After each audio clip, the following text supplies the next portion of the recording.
House. But first, Bondi's out. Less than a month after President Trump fired his DHS Secretary Kristi Noem, he has also fired Attorney General Pam Bondi. Now, this is how Washington works. One day, you're with the president at the Supreme Court oral arguments. The next day, you're packing your office. It's brutal. In the interim, until a replacement is picked, Bondi's deputy, Todd Blanche, will serve as acting AG. On X today, President Trump called Bondi a great American patriot and a loyal friend who did a tremendous job overseeing a massive crackdown in crime across the country, with murders plummeting to their lowest level since 1900. For her part, Bondi said it was an honor of a lifetime to serve and that she was proud of the work she's done and vowed to continue supporting the president. Now, Bondi stuck with Trump, let's not forget, during the most difficult, high-stakes battles of his political life. She was a key figure defending him during his first impeachment. And she was a stalwart surrogate on the campaign trail. She battled Democrats and the media, defending Trump when many others ran. And at DOJ, there have been major wins. The crackdown on cartels, gangs like Trend or Aqua. They've helped bring that group down nationwide, and that's meant safer cities. And now U.S. attorneys are aggressively going after the massive fraud that we found in California and Minnesota and beyond.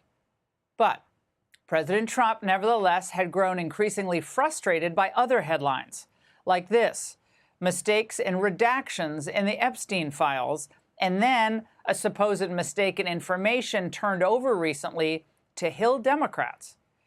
But perhaps the most scathing criticism of Bondi was about her handling of the Epstein files. During the campaign, the president made a clear promise to voters that those files would come out. And when he won, he handed that responsibility to Bondi.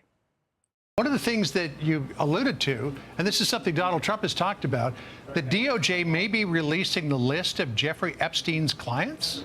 Will that really happen? It's sitting on my desk right now to review. That's been a directive by President Trump. I'm reviewing that. I'm reviewing JFK files, MLK files. That's all in the process of being reviewed. Now, months later, the Justice Department and FBI said that no such list existed. Now, when White House Chief of Staff Susie Wiles spoke to Vanity Fair last year about Bondi, the writing seemed to be on the wall. Wiles said she completely whiffed. First, she gave them binders full of nothingness, and then she said that the witness list or the client list was on her desk. There is no client list, and it sure as hell wasn't on her desk. In Washington parlance, the ever-loyal Pam Bondi had become a political liability. And now timing becomes part of the story as well, because Bondi was scheduled to sit for a House deposition in mid-April on the Epstein matter. The committee will still try to force her to appear. Finally, it was no secret that President Trump has been exceedingly annoyed that none of his political adversaries have had to answer for their vicious political witch hunt that they waged to try to destroy his presidency, really going all the way back to 2015.